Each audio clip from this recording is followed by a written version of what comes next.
नमस्कार दोस्तों, स्वागत है सिलेक्शन गुरुजी ऑनलाइन यूट्यूब चैनल पर। और हम आपसे डिस्कस कर रहे हैं एसएससी जेडी का क्वेश्चंस।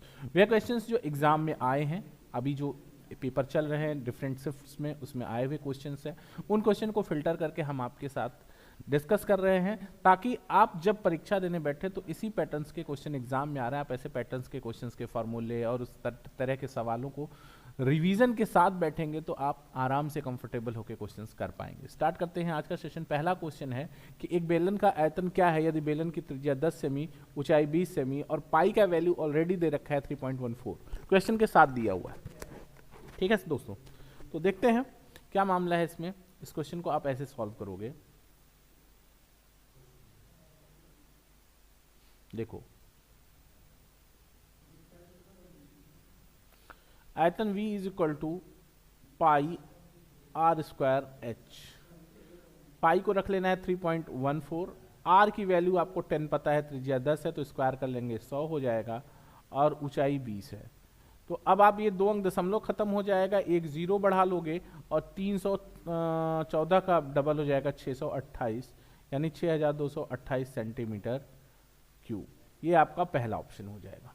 अगला क्वेश्चन है, ध्यान दीजिएगा, कह रहे कि यदि 4 अंकों की एक संख्या 463y 7 से विभाज्य है तो y का मान क्या होगा। कुछ नहीं करना है यार, सिर्फ आप 7 से भाग देना शुरू करो, y अपने आप अपनी वैल्यू दे देगा।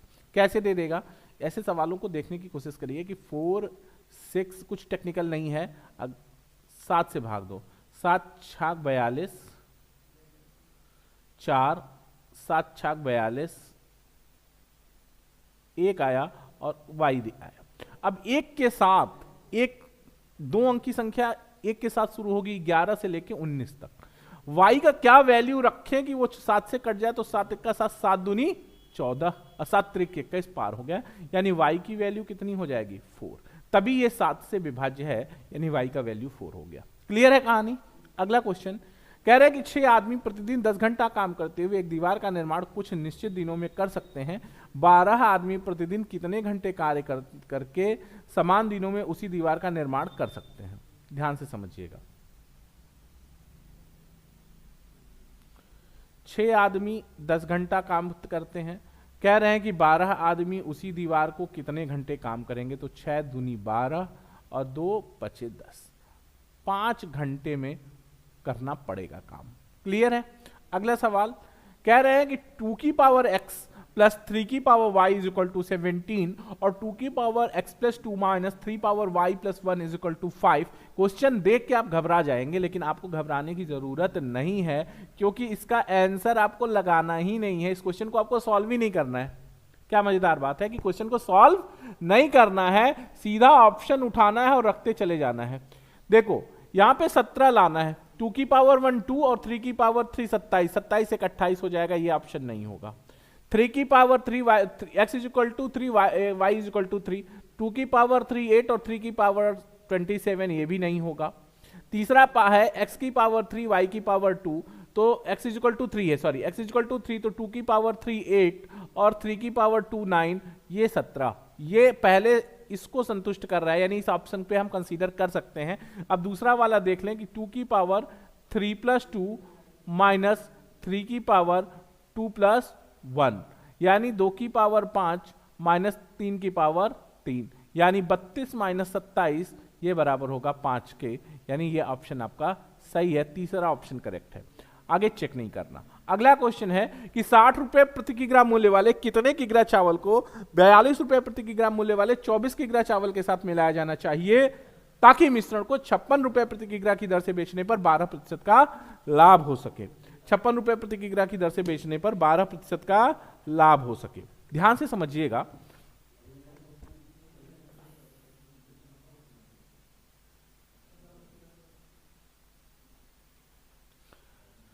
देखो दोस्त, कह क्या रहे हैं कि 60 रुपया प्रति किग्रा का एक चावल है, कितने किग्रा चावल के साथ, क्वेश्चन मार्क। 60 रुपए प्रति किग्रा मूल्य वाले कितने किग्रा चावल को 42 रुपए प्रति किग्रा मूल्य वाले 24 किग्रा चावल के साथ मिलाया जाए कि मिश्रण को 56 रुपए में बेचने पर आपको 12% का लाभ है, यानी 112% बराबर 56, तो यानी CP 50, यानी ये कितना चावल होना चाहिए। तो ये कितना हो गया 10 और ये कितना हो गया 8, यानी 4 आप इसको करोगे तो 4 संबंधे 5 का अनुपात आएगा, और ये 5 बराबर है 24 के, तो 4 बराबर कितना होगा, 5 बराबर 24, तो 4 बराबर 24/5 गुणित 4, 4 से आप इसको काट लोगे, 5 8 40, 0.8, और 8 चौका 32 की 2, 8 दूनी 16, 8 3 19, 19.2 की ग्रा, ये आपका तीसरा ऑप्शन सही हो जाएगा। यहां से कोई दिक्कत नहीं, कर लोगे। अगला क्वेश्चन, क्लियरेंस सेल पर एक दुकानदार 45% छूट देता है। क्लियरेंस सेल पर एक दुकानदार 45% छूट देता है यदि एक ग्राहक ने सेल के दौरान 330 रुपए का भुगतान किया तो उस शर्ट का अंकित मूल्य क्या था। अगर 45% ऑफ है दोस्त, सीधी बात समझो, अगर 45% ऑफ है तो इसका मतलब पेमेंट कितने का हुआ है, 55% का, और ये अंकित मूल्य का 55% बराबर है 330 के, तो अंकित मूल्य 100% बराबर 330/55 गुणित 100, 11 5 55, 11 3 33, 5 20 हम 100, 3 दूनी 600, ये आपका दूसरा ऑप्शन सही हो जाएगा। क्लियर है कहानी। अगला सवाल है कि a प्लस बी का 20% बराबर a माइनस बी का 30%, तो b का कितना प्रतिशत a के बराबर है। ध्यान से समझिएगा जरा। a प्लस बी का 20%, 20% का मतलब होता है 20% का मतलब होता है 1/5 बराबर a माइनस बी का 30%, यानी 3/5। 5 5 से खत्म हो गया दोस्त, तो a plus B is equal to 3a minus 3b। Clear है। या करोगे आप तो 4b is equal to 2a, या आप ये कह सकते हो कि 2b is equal to a। कहानी क्लियर है। आगे बढ़ते हैं, देखिएगा अब 2b is equal to a, यानी अगर आप ये मानो कि a 100 है तो b कितना होगा, b होगा a/2 यानी 50, तो b 50 है। कह रहे हैं b a का कितना प्रतिशत है, b a का कितना प्रतिशत है, b a का आधा है यानी 50% है। सीधा सीधा सवाल है, ठीक। ये आप सॉरी b को a का कितना, b का कितना प्रतिशत a के बराबर है, सॉरी क्वेश्चन ये है कि b का कितना प्रतिशत a के बराबर है, तो b का 2 गुना 100%, b का 100% a के बराबर है, सीधी बात है, ठीक। तो 100% बराबर होगा, क्योंकि 50 का 100% 50 जुड़ेगा तब a के बराबर आएगा। क्लियर है कहानी। अगला सवाल कह रहे हैं कि 75,000 रुपए का के साथ एक व्यवसाय शुरू करता है, ए 75,000 रुपए के साथ एक व्यवसाय शुरू करता है, और बी जो है 80,000 रुपए के साथ निवेश करता है। निवेश के साथ 5 महीने के बाद व्यवसाय में शामिल हो जाता है। 1 वर्ष के बाद वे 40 लाख, इकाई दही सैकड़ा हजार 10,000 लाख, 4,08,800 रुपए लाभ कमाते हैं। ए और बी का हिस्सा ज्ञात कीजिए। कुछ नहीं है, मैं आपके लिए छोड़ रहा हूं ये सवाल, होमवर्क। ए और बी कर लो, ये 75,000 होगा, और 75,000 12 महीने काम करेगा। इसका 80,000 रुपया 5 महीने लेट से आया तो 7 महीना काम करेगा। 3 जीरो इसका, 3 जीरो इसका खत्म, 15 ये होगा गुणित 12, और ये होगा 80 गुणित 7, 16 और 75, हाँ, तो 16 और 15, 4 चौके 16, 4 3 12, यानी 45 संबंधे 28। बस इसी अनुपात में आप लाभांश बांट लेना, ये आपके लिए मैं होमवर्क छोड़ रहा हूं। अगला क्वेश्चन, एक पहिए की त्रिज्या 10 सेमी है, 10 चक्कर में पहिया कितनी दूरी तय करता है। ध्यान से समझिएगा दोस्त।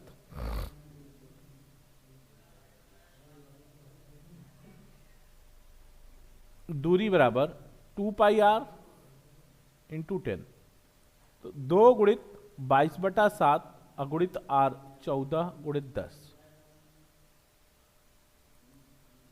22 दूनी 44 और 44 दूना 88 और 1 0 सेंटीमीटर, 880 सेंटीमीटर जाएगा, क्योंकि पहिया एक चक्कर में अपनी परिधि के बराबर दूरी चलता है। क्लियर है बात। अगला सवाल है कि उस त्रिभुज का क्षेत्रफल ज्ञात कीजिए जिसकी प्रत्येक भुजा की लंबाई 13 इंच, 15 इंच और 14 इंच है। ये ट्रिपलेट नहीं है 13, 14, 15, इसलिए इस सवाल को आप हीरोज फॉर्मूला से सॉल्व करिए। क्या है Heron's formula? Under root s minus a, s minus b और एस माइनस सी। ठीक, और यस बराबर क्या है? यस बराबर है a plus b plus c by 2, यानी 13, 15, 14, 13, 15 हो जाएगा 18, 28, 28 4 32, 42 बटा 2, आई होप 21 आ जाएगा एस का वैल्यू। और ये अंडर रूट यस 21 हो गया, तो 21 गुणित 21 माइनस ए यानी 7 1 8, फिर 21 माइनस बी 15, 21 5 1 6 और फिर 21 माइनस 14 7। अब अंडर रूट 3 गुणित 7 गुणित 2 की पावर 3 गुणित 2 गुणित 3 गुणित 7। तो ये आप करोगे, जब आप इसको सॉल्व करोगे तो ये 3 आएगा, इस 2 3 के बदले में, ये 2 7 के बदले में 1 7 आ जाएगा, और ये 4 ठो 2 है तो उसके बदले में 2 ठो 2 निकल आएगा रूट से। तो 7 तरीके 21 दूना 42 दूना 84 सेंटीमीटर स्क्वायर इंच, जो वर्ग का जो क्षेत्रफल का की इकाई है वर्ग इंच हो जाएगी क्षेत्रफल। अगला सवाल है कि अंकित मूल्य का 2/5 विक्रय मूल्य के 5/8 के बराबर है, छूट प्रतिशत कितना है? सिंपल सवाल है, समझने की कोशिश करना कि आपको कह क्या रहे हैं। सिंपल सा लॉजिक है कि अंकित मूल्य एमपी का 2/5 बराबर है एसपी का 5/8। क्लियर है? तो MP by SP is equal to 5/8 की बाई 2/5, या 5/8 इज इक्वल टू 5/2 यानी 25/32। सॉरी, गलत हो गया क्या? विक्रय मूल्य के 5/8 के बराबर है, अंकित मूल्य का 2/5। ठीक है, ये बटा 2/5, 5 8 दूनी 16 हुआ ना, सॉरी 32 कहां से आ गया, 16।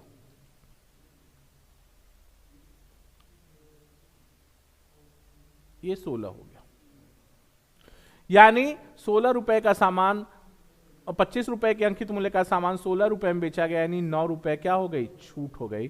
तो छूट प्रतिशत 9 के बटा अंकित मूल्य 25 अगुणित 100, 25 चौका 100, 9 चौके 36%। ये आपका आंसर हो जाएगा। यहां तक कोई तकलीफ नहीं है, कर लोगे। अगला सवाल ध्यान दीजिएगा। 30 छात्रों की औसत आयु 15 वर्ष है। 30 छात्रों की औसत आयु 15 वर्ष है। यह देखा गया कि औसत आयु की गणना करते समय एक छात्र की आयु 9 वर्ष के स्थान पर 15 वर्ष ली गई थी। सही औसत आयु कितनी होगी?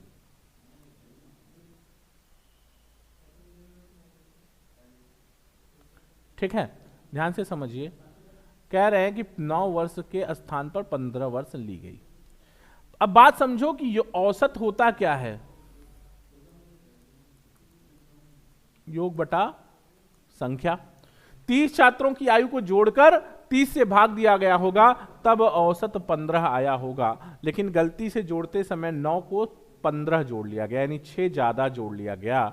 तो औसत में कितना ज्यादा हो गया होगा? 1/5 यानी 0.02। तो वास्तविक औसत कितना हो जाएगा? 15 माइनस 0.2 बराबर 14.8। ये आपका चौथा ऑप्शन हो जाएगा। क्लियर है कहानी? ठीक है, अगला क्वेश्चन कह रहा है कि एक व्यक्ति 25% के लाभ पर गेहूं बेचता है। एक व्यक्ति 25% के लाभ पर गेहूं बेचता है, वह इसका विक्रय मूल्य 40 रुपए कम कर देता है, तो उसे 25% की हानि होती है। गेहूं का प्रारंभिक विक्रय मूल्य कितना था? ध्यान से समझिएगा भाई। 25% के लाभ पर गेहूं बेचता है और जब 40 रुपए कम कर देता है तो उसे 25% की हानि होती है, यानी जो अंतर है ये 50% का अंतर। भाई लाभ कितना है? 125%, हानि 75%, यानी ये जो अंतर 50% का आ रहा है वो 40 रुपए के बराबर है। तो मूल्य कितना हो गया? 100% बराबर 80। यह पहला ऑप्शन सही हो गया।